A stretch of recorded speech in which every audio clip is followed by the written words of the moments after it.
much, Anthony. Great. Well, that's very, very kind of you. Thanks very much. So, setting the scene for what I'm calling here blue-green regeneration. So, trying to kind of say something about the transitions that we need to make in the face of climate crisis, but also the transitions, as Anthony was just saying, with respect to the kind of blue part that is common for the three universities that we represent here, the coast and the importance of that, and the linkages between different kinds of places.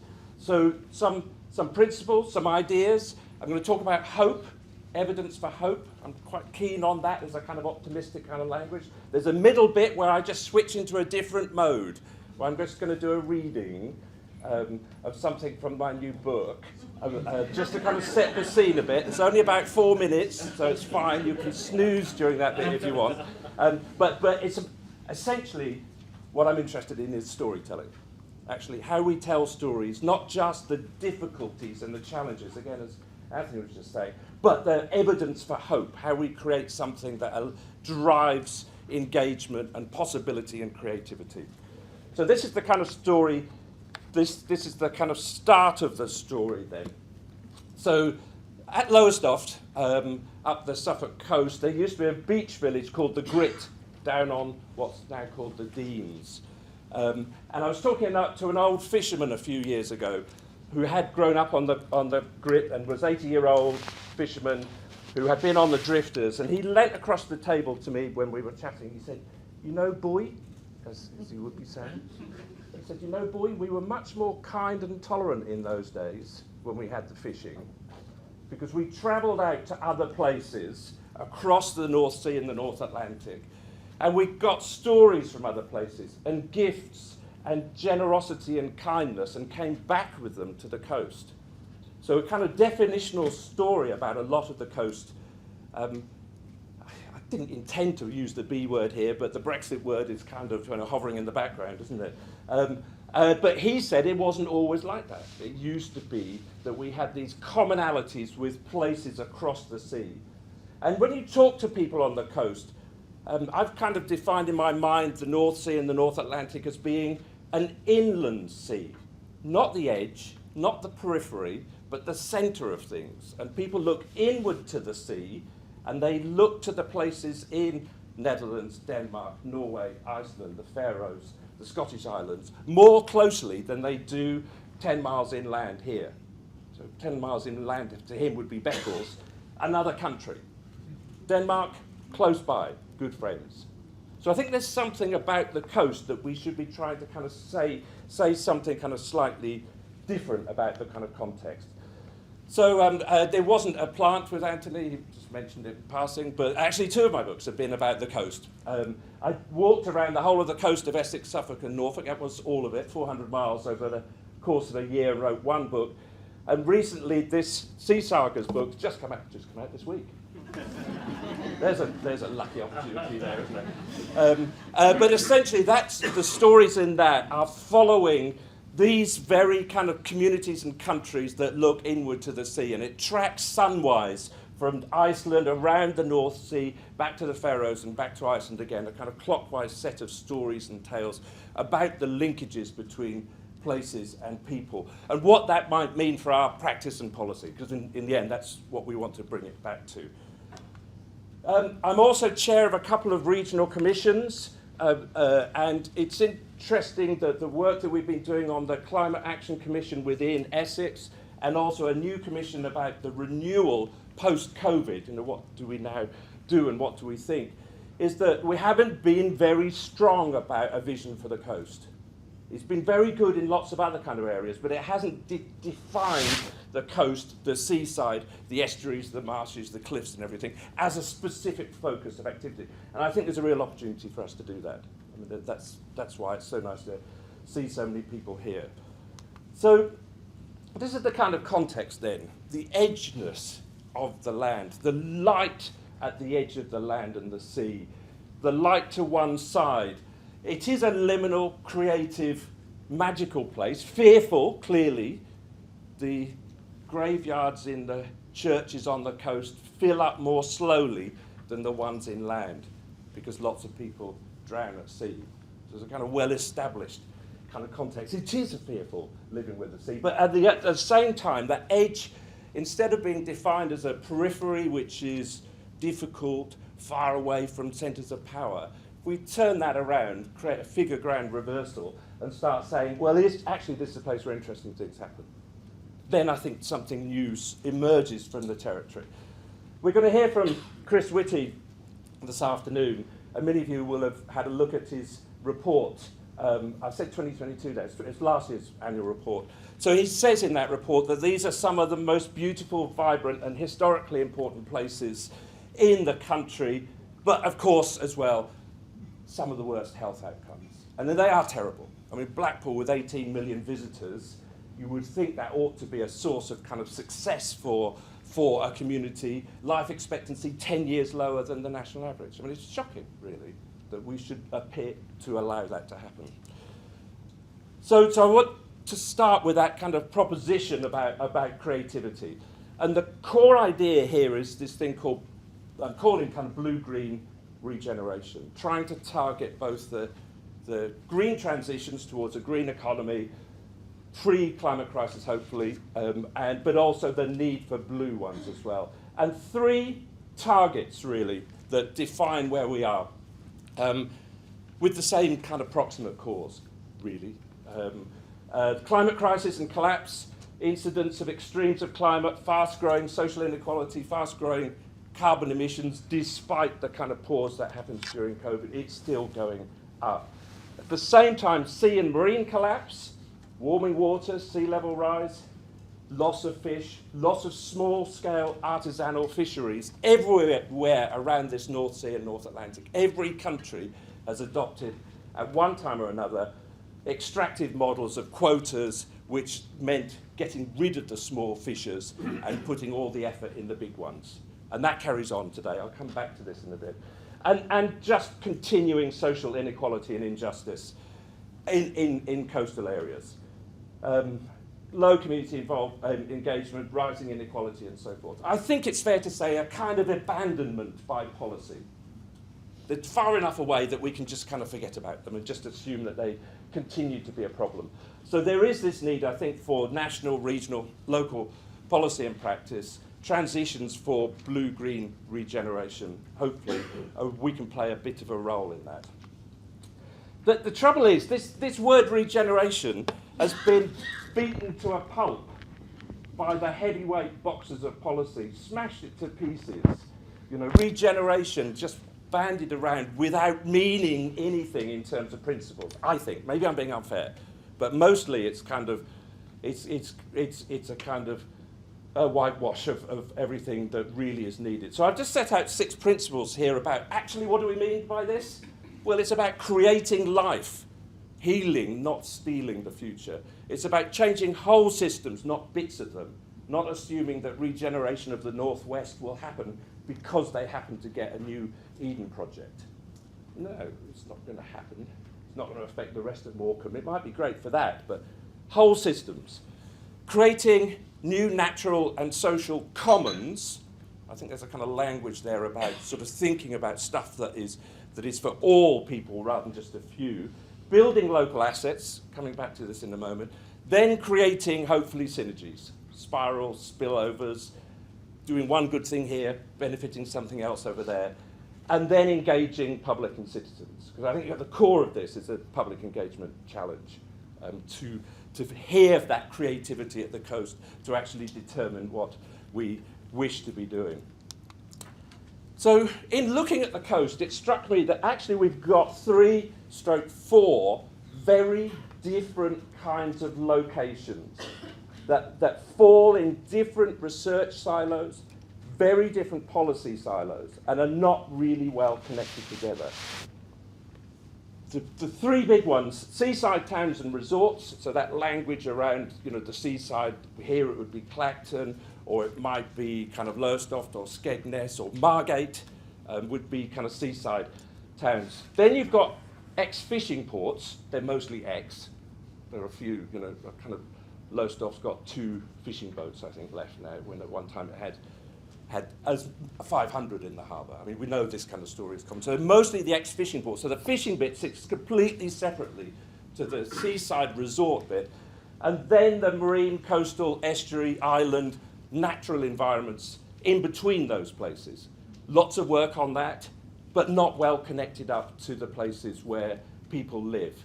And you could say, on top of that, the industrialized bits, the container ports, the old coal extraction places in the northeast, shipbuilding industry. There used to be a big shipbuilding industry here in Wivenhoe, as many people will know, up until the 1980s. Big ships, but not now. So if we take that as a kind of proposition that we've got these very different kinds of location, I think it's fair to say they've been pretty well separated in terms of policy, practice, and research, sitting in different places. So finding a language and a common way of addressing them would be a kind of starting point to help to say, actually, these are kind of integrated. Do you want to just come, so don't sit on the floor, just come and walk down in front of people. It's absolutely fine. There are places, you sit in the front row if you want. I mean, you know, that's really horrible proposition, isn't it? But do come in. There is actually another door there, but just come and walk across. It's no problem, don't worry. Nobody's looking at you. In 1949, Aldo Leopold, the American conservationist, wrote a fantastic book called the Sand County Almanac. Very, very determinative in kind of thinking about kind of conservation. And one of his essays was called Thinking Like a Mountain.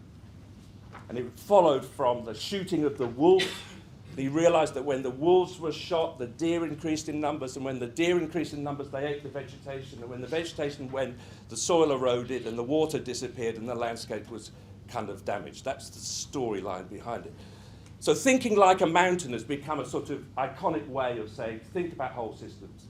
Well, it struck me we should be saying also we can think like a sea as well. We can think about the whole system rather than one bit of it, and then look at the interconnections and the possible synergies within that. So 3 types of locality very differently dealt with. This is what the data says. If you've looked at any of it, and again, as Anthony was just saying, this is what we see on the coast of all of the 3 counties that we represent here, but also everywhere else, except for a few little locations of hope that I'm going to come back to in a moment. The worst health indicators: out-migration of young, in-migration of elderly. Collapse of domestic tourism and artisanal fisheries, pretty well gone. Threat of sea level rises. This is, I think in the past we thought that was relatively small, but all the models are being redone now with the potential loss of the Thwaites ice sheet in Antarctica and Greenland ice sheets. This is looking to be the biggest thing that we're facing now. We kind of knew it, but we didn't know how big. High unemployment, high deprivation, low formal education aspirations and achievements. It's not surprising that people kind of throw their hands up and say, well, we can't do anything about it, can we? It's so terrible. So we kind of know that. The question is, all right, what next? What do we do about that at this point? It's a little bit of a crowded slide here, but I think it's deliberate to make the point. Actually, for the last 20 years, there have been commissions, reports, select committees, activities looking at the coast and the seaside that have come up with pretty well precisely nothing, I think. Very good on data, very good on saying we should do this, lots of regeneration used in the language there. Going back to 2002, right the way through to the House of Lords, big report 2019, 1,000 pages of evidence. I trawled through it. Actually, you don't need to. Really save your time. It's not worth it, because there's actually nothing in there that's really new. There's a lot of, it's terrible, isn't it? A few NGOs, New Economics Foundation, Blue Marine Foundation, Rapid Transition Alliance, Community Land Scotland have done really interesting things. And we're going to come back to some of that in a moment. It's interesting where that innovation comes from. I might be being unfair by not saying some of that is coming from the higher education sector and research. I'm sure it is, but it's not particularly visible yet. So that's a challenge for us all. So I think we've seen the same description of problems. They're low on hope. You can't find what good looks like. anywhere. Nobody said, this is where we're heading for. This is what it should look like. That's a lack of imagination, I think. We can do better than that. Low on public engagement, not much about involving local people or building social capital. Low on connections to nature. The Levelling Up white paper, what a lovely report it is. The Levelling Up white paper doesn't even mention nature in it. Not once. Okay. High on bids and competitive funding, so the way we're going to do regeneration is we're going to put 2 and 6 in this pot over here and invite 100 people to apply for it. And one person will get it. So all that effort to write these damn great bids and only one person gets the 2 and 6. The coastal communities, coastal partnerships network, I think they got £10 million for 150 different groups across the country. So you think, really? It's not worth it, is it? It's about £10,000 each to change the world. And no hint of a challenge to the industrial extractive model. So I've put this thing about tiny quota for artisanal fisheries, 7,000 under 10-metre fishing boats in Britain. They get 4% of the quota. So there's no wonder they can't survive. They're the massive majority, but the quota goes to other people. And that's our choice. We could change that today if we wish. There's no other group sitting in Brussels or anywhere else saying you can't do that. We could do it, but we ain't going to, actually. As we've seen, we need to make the wealthy more wealthy because that's going to work. The Levelling Up white paper. Crikey. All right. Have you just read the first line? The first line of this was published in February. Maybe the thing called Levelling Up goes, but the challenge remains. So this, it's trying to do the right thing. It says the United Kingdom is an unparalleled success story. It's become a sort of comedic kind of statement now. I just mentioned that. Everyone just goes, what? Really? That's how it starts. And you think, oh, crikey. So kind of, this is an area of, this is a territory that we can set to one side, really, and kind of head on. It's slightly unfair to put the CMO's report in this because he has focused very strongly on health and the importance of that and the flow from that. We will be hearing about that today. But there's not a lot on what good looks like, to be honest, I think. Okay, so this is the core of the ideas around blue-green regeneration, is to say that we could be thinking about these 5 assets that we can build or regenerate at any given place. So you could have more, but we worked on the 1997 White Paper for International Development, and these were the ideas that went into the White Paper at the time. So 25 years ago, natural capital, social capital, human, cultural, and physical capital. You could argue that financial should be in that, but usually you're looking for an outside source to bring in that resource, whether it's people spending power, or whether it's remittances, or whether it's government grants, or whatever. To start with, these are the things that we have to kind of work on. So I think that kind of capital assets approach is quite helpful. Problematic language, capital, doesn't necessarily ring true for colleagues here who've said to me, don't use that language. It's kind of problematic. I get it. But I think the idea of creating something from which value is derived, from which services flow, is a kind of helpful language. It's not perfect, but I think it tells us about the importance of building up assets. So these are the 5 ones that I'm proposing. This is the kind of language behind them, the goods and services that we get from natural capital, goods and services from nature that underpin economies, social capital, trust, reciprocity, relationships, really difficult to build up, super easy to smash, done that really well. Human capital, cultural capital, the importance of place, local assets, arts, language, stories, and then the physical capital itself. I remember doing some work in a place that many of you will have heard of or know well, just down the coast here, called Jaywick on the edge of Clacton. Kind of, sort of notorious for being kind of one of the poorest places of the coast. But set between the marsh and the beach, terrible physical capital, no water system, no sewage, terrible roads. Talk to people there, they say, it's a gorgeous place. It's lovely. The beach is there, the marsh is there. We love it here. Look at the air, the light. So wonderful natural capital. They say, knock for knock. Everyone helps each other. Knock on the door, you'll get help, but then you'll get help back. So very strong social capital, pretty poor kind of formal definitions of of human capital, high on cultural capital, terrible on physical, as I've said. So we kind of tend to look at places and define them in a certain kind of way without talking about the goods that sit alongside the bads. So I think that's kind of one of the challenges I think that we should try to address. So I'm going to come to talking a bit about what I call evidence of hope in a minute. And I've picked a dozen examples from around this inland sea of the North Sea and the North Atlantic. And I'm going to come to these in a moment to say, you know what, there are examples, we could say exemplars, but they're not quite that.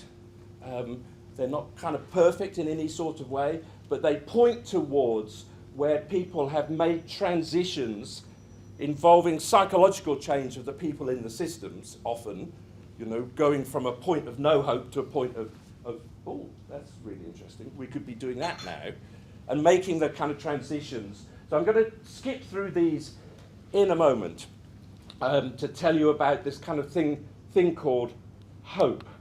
So at the core of this are how we define, how we think about what we mean by hope. So you probably will know very well this gorgeous quote from Bertolt Brecht in 1939, where he said, in the dark times, he asked, will there be singing? He said, yes, there will be singing about the dark times.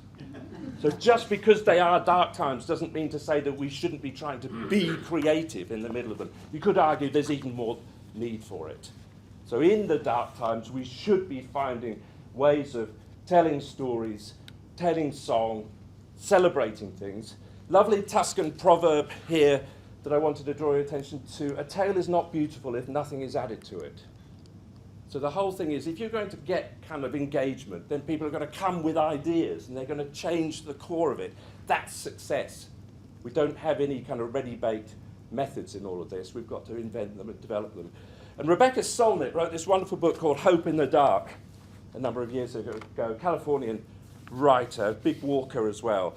And she said, hope is not belief that everything will be fine. This is not a kind of Pollyanna sort of, yes, it will be wonderful. Hope is something profound. It invites us to act. So if we have hope, then we can be thinking about collective action that can follow from that. Hope is located in uncertainty, she says. We don't know what will happen, therefore our actions matter. So this is actually it's a political project. It's about kind of trying to say, hope is about engaging people to do something different. And this kind of comes from the title of the book. She said, hope is the dark around the edge of things. So the spotlight shines on existing power and wealth and affluence. And it looks like, because they're in the spotlight, that that's where the ideas come from. Actually, they don't. They come from the shadows around the outside. Hope comes from the dark. So I think there's the opportunity to create this sort of language that's outside the limelight. Martin Luther King said we must accept finite disappointment, but never lose infinite hope. So none of these are, it's going to be perfect if we do what they did in Husavik in Northern Iceland. I'll show you that in a moment. But it is the principles that we could be applying in very particular ways. So hope. So let me tell you, this is where we move to this mode, other mode. So in my book, I've written prose tales about these places in the North Sea and the North Atlantic, and also 10 alliterative sagas, deliberately designed to be stories and tales about particular places. And I want to just read a short selection. This is it'll take about 4 minutes to do this, from a story called Barge Requiem. So sailing barges used to be common on the coast, 1,000 of them sailing up and down from Kent to this part of the world, to Norfolk and onwards. They disappear, and then eventually they come back again. So this is called Barge Requiem. So if you want to close your eyes, have a snooze, that's fine. Don't worry. The words matter here. There's this lovely saying that says, the point to words is to point beyond the words. So we're trying to I'm trying to point towards something that's kind of underlying what I'm saying here. So this is the story. Just an excerpt, missing the middle bit out, so I'm beginning at the beginning and just doing the final bit. Beneath a summer sky, the last coasting bargemen felt forced to shiver, for they could see that dark advanced. It seemed the days of sail would shortly cease, an abandoned barge in creek, another bracing seawall hole, a skeleton of timber ribs swamped by banks of lavender. In time, each corpse would rot, and by the salty tide, each skipper and his mate would then be stranded on the beach. Oh, how they wished they still could race the sea roads. Standing tall at Transom's stern, a wind-burnt captain would cradle smouldering pipe, look to moonway under stars. 70 years on wood, a ceaseless search for wind. What quiet men were these, the crew of sighing barge, often deep in peace, 20 leagues from buoy-light beaming. By help of wind and spritsail rig, they hauled 200 tons of coal, a load of wheat or block cement, linseed sacks or sugar. Many a working day, they could be wet to waste with sea. Captain Jack began as barge boy, lived his life below the sail, schooled by tidal river, sensing every weather sign. He had a rolling pace on land, the long eyes of a waterman. His final ship was the Cambria, built at shipyard on the marsh, drawing single salty fathom. It had 5,000 red square feet of sail. By mizzen, main and topsail, shroud and topping lift, by flying jib and job, blocks run up the ropes, you could never beat a bargeman in a tideway. Not long before, as battles over land began, 1,000 barges hummed up and down the London River. Each shore was barbed with wire, booms were set at sea. A skipper and his mate might set sail, half a loaf between them, their hammocks slung on hooks between the shrouds. There were no lights at sea. They sailed by memory alone, through shoals of sand. In dark they dared not come too close. Yet a true sailorman never hurried. He let the vessel do the heft. The story goes on. There's a tale of them going up to the north of England, coming back with coal, hitting a storm, coming back to London. In those days, they called the Thames the London River. Many of you will know that. It was only the Thames when you came out into the estuary. So this is the closing part. It was filthy, black and bleak, the dark London River. None of the beauty of the open water. There were curlew called on flats, oil pooled on water. There was smoke and smog above, and chaos at the docks, the hubbub hard to bear. Rattling donkey engines, lighter men unloading coal, they fled the river clutches, and there at estuary mouth was moored the Will Everard, rival barge to Cambria. Whispered Jack, "Put on hatches, we might just race her." In the quiet of morning tide, Jack took the wheel and crept away, but the Will was going too, and now it started. Low sun twinkled on the sea, they tacked together. One seized the wind, the other spoiled. From above the circling gulls saw the barges charge at one another, each skipper still as rock, playing bluff and double bluff. Neither gave a quarter, glaring straight ahead, taking in the wind every wrinkle on the water. The Will bore away, pouring under lee by inches. The battle raged, tack for tack. Neither gained advantage until a shout of glory from the bow. Bill was jumping up and down and waving arms. "She's aground. She's on the Shoebury. She's up a field, stuck on bloody Essex." What a taste of pleasure. What a racing win. This story that would grow with telling in the ports along the coast. They cruised up the Colne, deafened by the noise. They're being crewed now by Captain Jack's daughter, Thora. They cruised up the Colne, deafened by the noise of shipyards on the marsh. Beyond the facing villages, children skipped along the seawall. So Thora waved and shouted back. The harvest now was in. So a mill at Kent was cooking straw to mash, for the country had no wood for paper. the final journey of this barge was to carry 50 tons of straw. At the port, the three lay back, lazed beneath the cloudless sky, as men from fields and farm worked their stacking hooks. They quietly sailed that night, left a parting line of phosphorescence, and moored on sandbank, listening to the roar of wind in trees ashore, stepping down to solid land on sea. It was their final view of stars from out to sea. At dawn, they now could hear larks singing from the coast, and viewed on eastern skyline the copper flood of light. It was their closing requiem. So Thora steered from sea to creek. Jack and Bill were at the stern, staring at the passing water. So that's barge requiem, and the barges were gone. The ways of sail disappeared. And then years later, people recovered the barges, brought them out of the mud, brought them back. The picture at the top is the Cambria that featured in the story here. And now barges are taking part in creating a kind of cultural story about the coasts once again. They're also in places like this, which is a kind of reminder of what's happened in between. And the barge was a carrier of 200 tons, as I said in the story, and right by that is some giant ship at Felixstowe.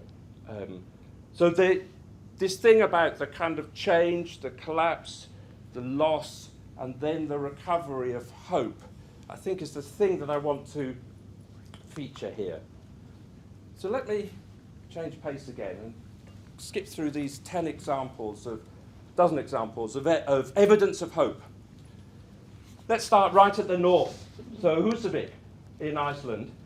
People there called this, it's an ex-fishing port, they lost their artisanal fishers, whaling was stopped, and so they had no opportunity to carry on with that. They called the town of 2,000 people a speed bump on the way to somewhere else. So people kind of slowed down a bit and went, oh, that was Husavik. And then they went on. And then some bright spark said, you know what? Perhaps people would pay to go and look at the whales. Kind of strange idea 20 years ago.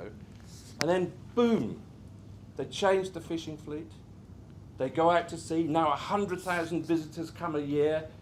There's a vibrant harbour, restaurants, hotels, museum, a whole range of economic activity on the back of this, a new Fragile Towns initiative for Northern Iceland to try to help spread those principles elsewhere, and an understanding that the whale is now a keystone species. If we could get the whales back to the numbers they were before they were cut, they could get back to 4 to 5 million in the water. That would be a gigaton carbon sequestration project. So having whales contributes to addressing the climate crisis. So you're seeing this kind of spin. You do one thing, we're hoping to kind of spin something else. The psychological change at the start there, the fishermen say, we had no idea this would happen. And if somebody suggested it, we would have said, no, we can't do that. So at some point, the light bulb comes on. Someone does something. And I think it's almost always one person or one family or one or two people. And then it clicks. So that moment, I think, is quite important. Husavik. Lots of work happening in relatively small ways around what we could call marine protected areas. So trying to regenerate the biological productivity in seas that has been destroyed by industrial fishing and dredging all around our coast. Efforts to bring back seagrass, kelp beds, through marine protected areas, through native oyster regeneration, and so forth. And that opportunity of regenerating the seas to create the biological productivity in which we could then have economic activity on the back of it, I think offers real opportunities. And there are little kind of evidences of hope. Last year I went out to St Kilda, 100 miles in the North Sea from the coast of Western Scotland. Never seen, it's a marine protected area, it's a World Heritage Site, never seen such numbers of birds. The sea was black with puffins. We've never seen anything like that elsewhere, because if there are no sand eels, then you don't get any puffins. It's very easy. So if we suck them up and feed them to pigs, then and eat bacon, then that's what we're doing. That's kind of simplistic, but you know what I mean. So marine protected areas. Let's protect the natural capital. Across all 3 of our counties and in many other places, yesterday happening in a small place in Cornwall you might have seen, thinking about how we can use nature to provide economic services. Specific use of language here. Beavers in all 3 counties. The beavers in North Essex at Finchingfield that came in 3 years ago, 2.5 years ago, built within 4 months 29 dams, 3 lodges, completely transformed the landscape above the village. It's the only bit of Essex that's been wet during these 4 months of drought this year. It's also the place that used to suffer from flooding from the watershed above the village now. Flooding stopped completely. Beavers have done it for free. We didn't actually have to pay them. So there's something about kind of nature's engineers, usually, and this language of nature-based solutions is part of the IPCC territory. We should be thinking about it. But one of the biggest examples, you might know this, New York City has no water treatment works, has no physical treatment of the water. The drinking water in New York City for 8 million people comes from the Catskill Delawares. And so therefore, the watershed above. Therefore, you need the watershed to produce clean water. Therefore, you need all the people who farm and live up there to know that they're producing clean water and to pay them for it. The cost of it is about 1,000 times less than building a big water treatment works. So nature can do it for us if we have that sort of vision to do things differently. Landscape connectedness, again, I said earlier about, we can do little things in one place, but what about lots of things to transform whole systems? One of my favourite is in the Upper Usk, the Wisk, or Usk in Welsh, where they have been working to transform the whole landscape through youth assemblies. It's a group of 17 young people from across Wales who are defining and determining the process of landscape restoration in the Upper Usk. Really, really interesting. And somebody was telling me, who's leading this last week, that Usk means in Welsh, running waters full of fish. And that the Usk is one of the only rivers in Wales that hasn't blocked in lots of places, so the salmon are able to swim all the way up. And there's something about naming and identity. I really like that idea, running waters full of fish. That's great. Well, they've used that. So what about other places? How do we use that sort of language? In this region, some interesting stuff. Plans for a big park, the Sea Park in southern Essex, to connect up all the landscapes, the South Essex Estuary Park. Coastal path connections. A new thing that we've recommended called a climate-focused area in Essex to focus all activities within a boundary around climate transitions to net zero. So little steps. They're not big ones yet, I think, but they are little ones. I think these examples are gorgeous. And they really are. What has happened in Scotland with the Land Reform Act of 2003 and the Community Empowerment Act of 2015, after centuries of deliberate depopulation and clearances, now communities taking hold of land themselves and creating regeneration on the back of this. Picture on the left is a rum and canner. On the left side of there is Egg. 2007, Ireland goes completely into community ownership. Now the whole island is self-sufficient in energy generation. The energy crisis that we face at the moment walks straight by, doesn't affect Egg in the slightest, because they have control over their energy systems. Interesting.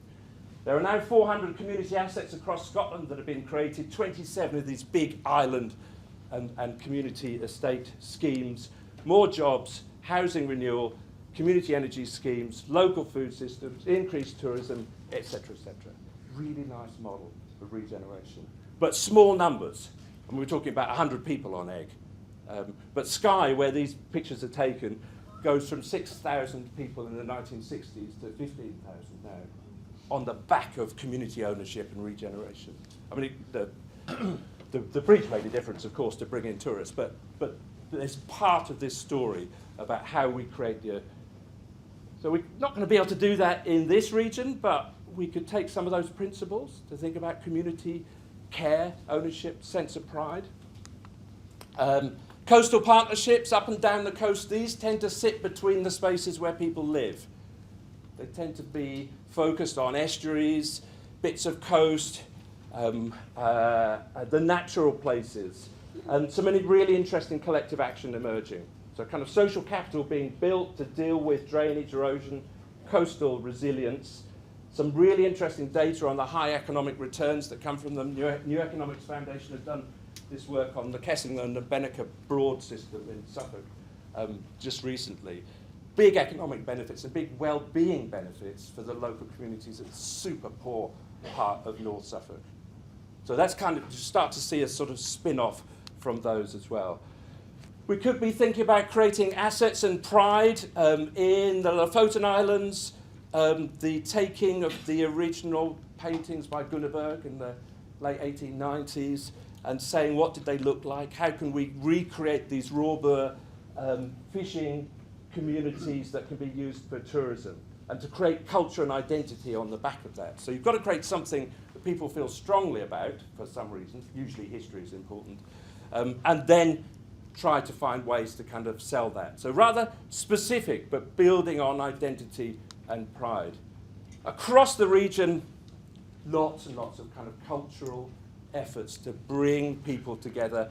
Last night I was in Margate, speaking at the Margate Festival of Design, talking about how to be focusing on nature and society in a seaside town and trying to do things in a really different kind of way. So we've got lots of examples from the region, but they're not particularly well, I think it's fair to say, I know the people involved are not particularly well connected up with efforts for dealing with health problems in communities or dealing with opportunities for economic renewal. So again, these are about culture and ideas, which is great, but how do we take them an extra step?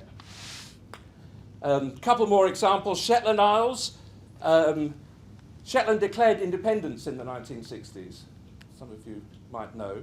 They went on a trip to the Faroes and were completely inspired by it, came back in 1962 and declared them independent. And Whitehall said, no, chance. You're not having that, boys and girls.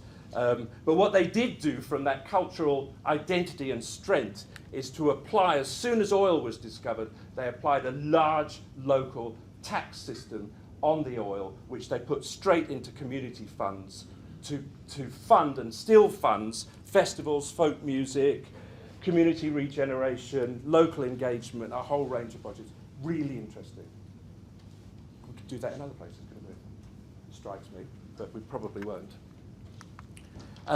Two other examples, the Westman Isles in Iceland after disaster, after collapse, when it seems there is no hope, 1973, when 400 homes on the Westman Isles were destroyed by an eruption of Eldfell, and now a regeneration of the whole community on the back of renewable energy, electric ferries, e-scooter schemes. All of Iceland, as you probably would guess, is renewables, so hydro and geothermal.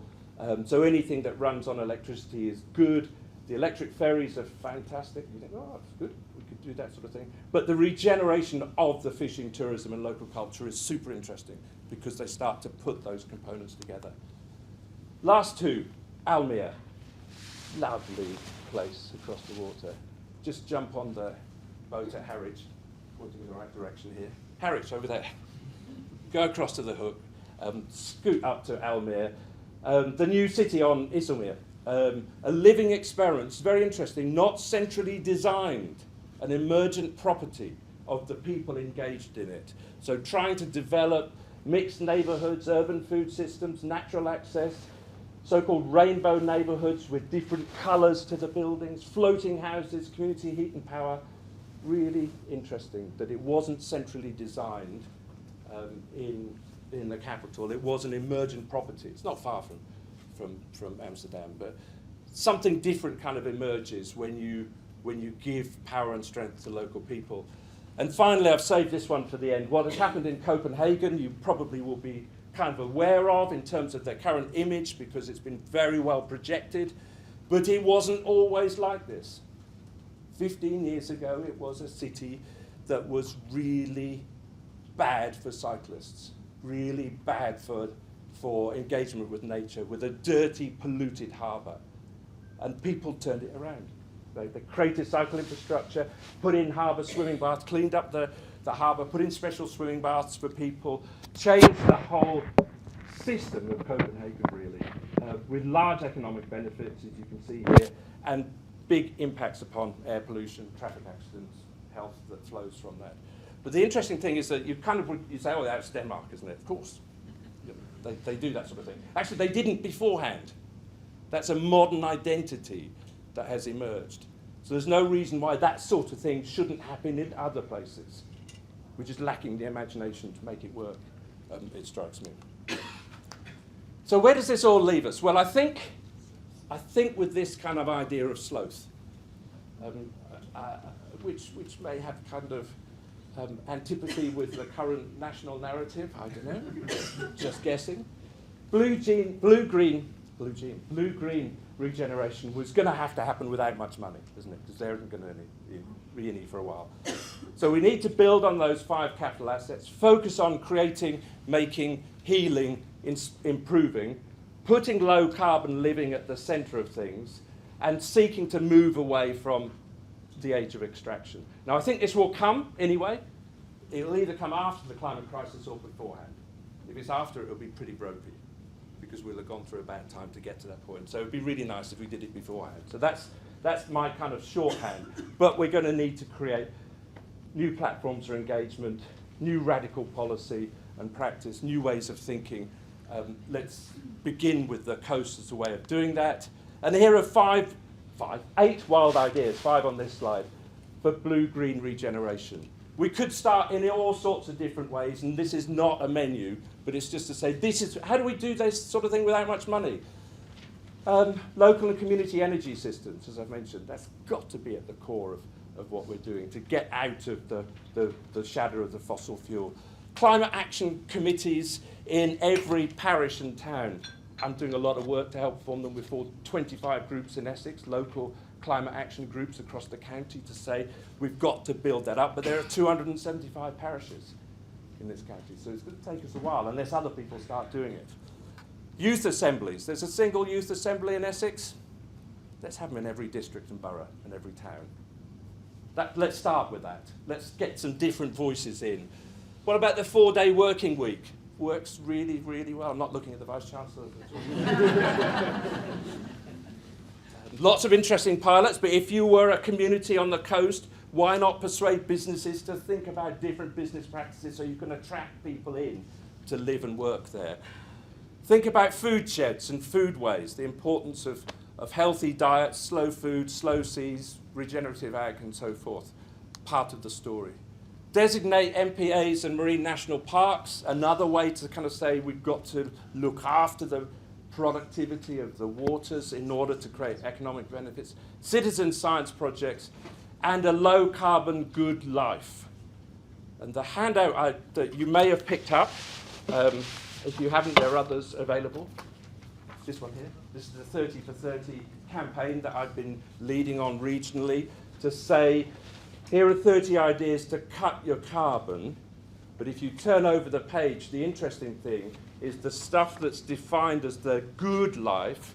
We've done research in 29 countries on this. The things that make us happy and healthy are actually low carbon. So this is the outcome, the 7 things that featured from 2,000 responses that I had about how people define what they mean by the good life. Healthy food, togetherness, social capital, connectedness to nature, diet and as a physical activity and mobility, personal growth and learning, an ethical and spiritual framework to give the whole thing meaning. And then if you are going to be consuming, sustainable consumption is the key. So the core to this is, if you sit and listen to the birds in the morning and think that's really nice, or you watch a sunset for a few moments and you think that's really nice, after you've finished consuming the birds or the sunset, it's still there. But other forms of consumption use up the resource that we're consuming. So that's the trick of regeneration, it strikes me.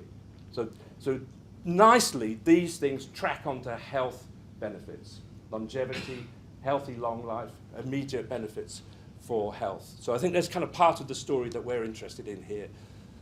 Final thing, Tao Te Ching, nothing's new, is it? 2,500 years ago, chapter 33 said, the best things in life are not things. They kind of had an idea that we should be thinking about, these relationships of social capital, nature, all of these other things that are potentially important to us.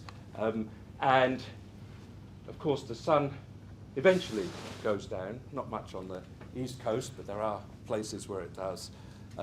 So I'm hoping that we're talking about an end to those kind of ages of collapse and disparity, and then thinking about how things could change eventually when the sun comes up. There is a saying, this also from the stories of hope. Hope is rowing a boat. You face backwards and go forward. Thanks very much, everybody.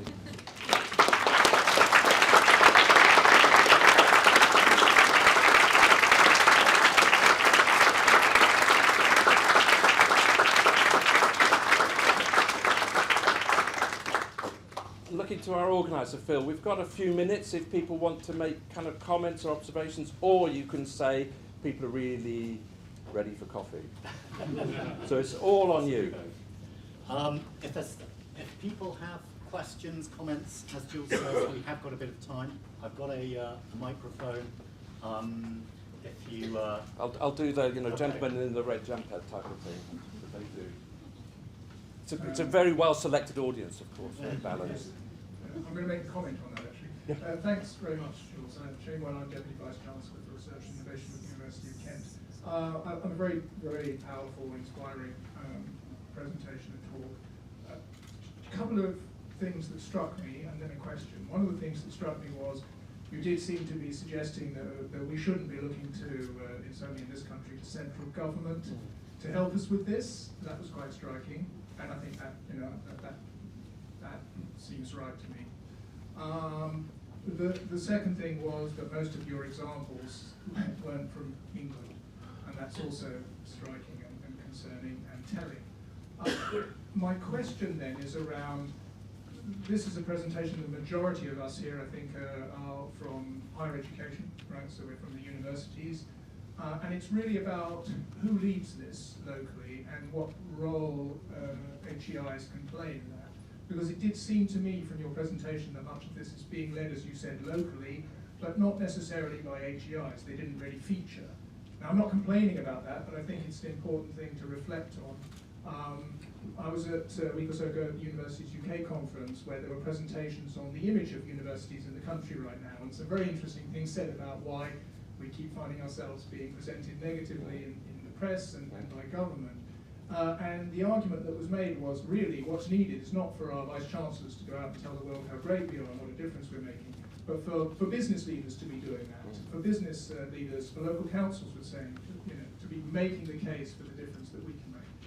So my question really is around that, around where does the leadership come in terms of taking these local projects forward, which I'm sure many of us would endorse, and what's the place of HEIs in that? Thanks.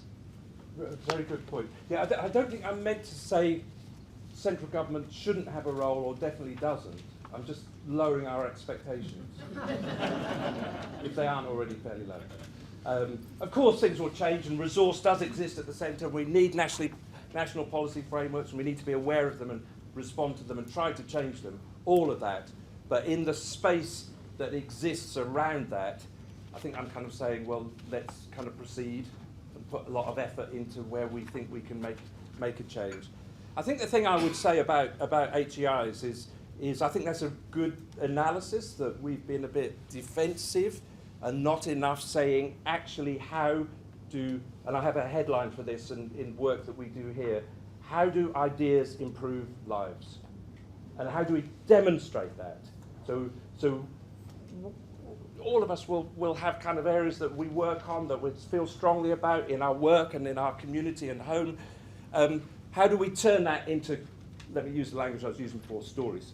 You know, ways that are kind of compelling to make people see the opportunities for change, but then talk about them in ways that actually benefit the system and also us. In many of those examples, actually, higher education institutions were involved in various ways. But I think I would say individuals in those institutions or individual groups as opposed to the institution themselves saying deliberately, we're going to try to do this. So it is about, I think it's the starting point for hope is individual agency and then collective action on the back of that, if you can get that to happen. With the Scottish example, I think is a really good one of where you change the a couple of key policies and bam, everything changes with local ownership of assets. Fantastic example. So we should be thinking about that. But do more, tell more stories about what we're doing well.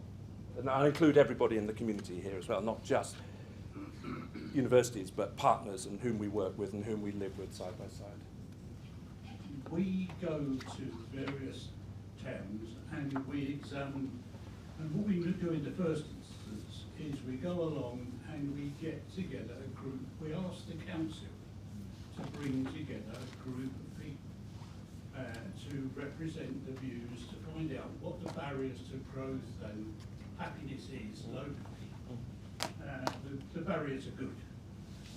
And I've done a number of these now, I can't tell you how many.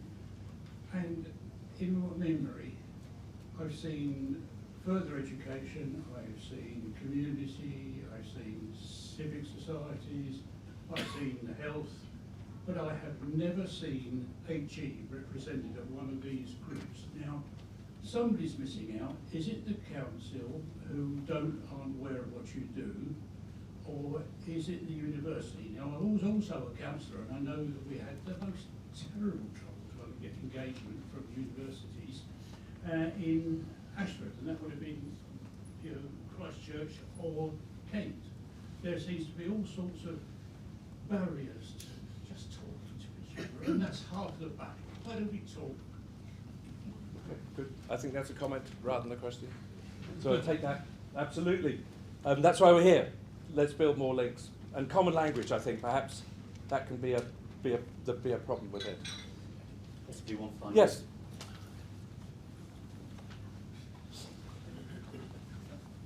Thank you for a really fantastic presentation. I loved it. I loved the bit in the midst of the story as well. It was amazing. So I'm from the UEA. It slightly ties in with the first question. My name is Johanna. So thinking about scale, I feel like that wasn't something that was mentioned.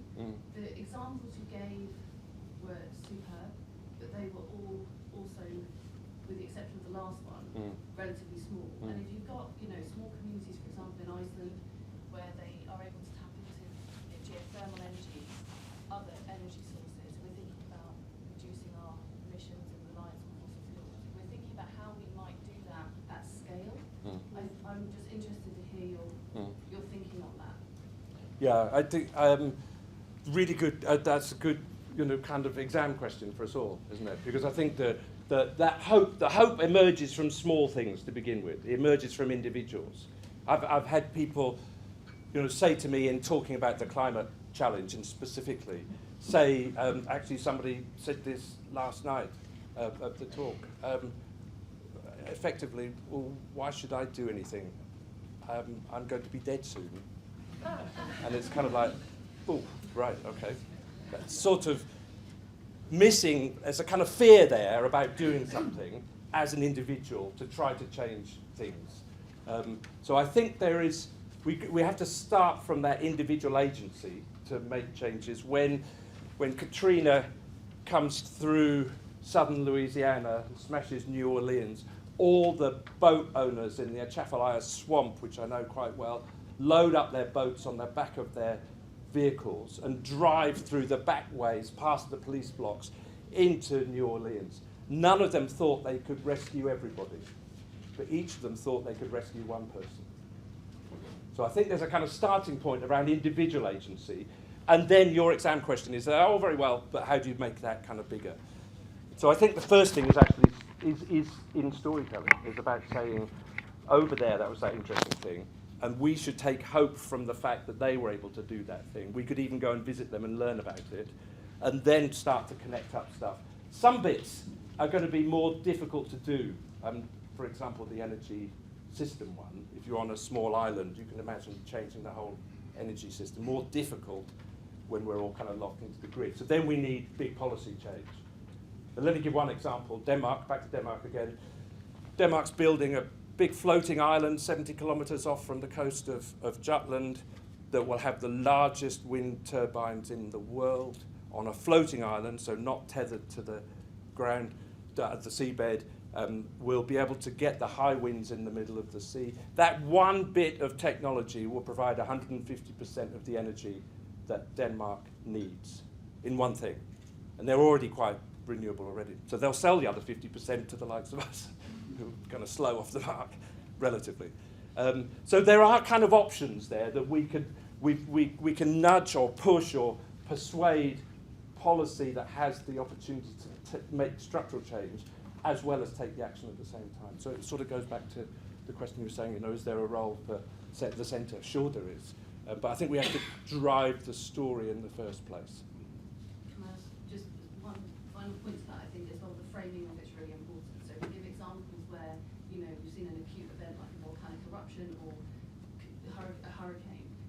When we're thinking about the climate crisis, it isn't, I think you mentioned, if we're going to miss it, we're not, it's a long, it is a long, it's going to carry on. It's about the future being less worse than we think it could be, rather than it being necessarily fixed. And I think that's an important framing when we're thinking about how we might envision the future. Yeah. I don't actually talk, when it comes to climate crisis, I actually don't talk very much about how bad things will be. But I think people kind of either don't want to know, or else they do know, and they're kind of fed up with how bad it could be. So actually creating an alternative narrative about, all right, we know that stuff, this is what we've got to do, that will kind of happen. And then make the changes as much as we can. I think that kind of is the way that I would take that forward, but good questions. Right, Phil, I think, sorry, we have got a couple of others, but let's take them out with the coffee, so really sorry, but let's have the conversation in a moment. Just a final thank you to Jules for a very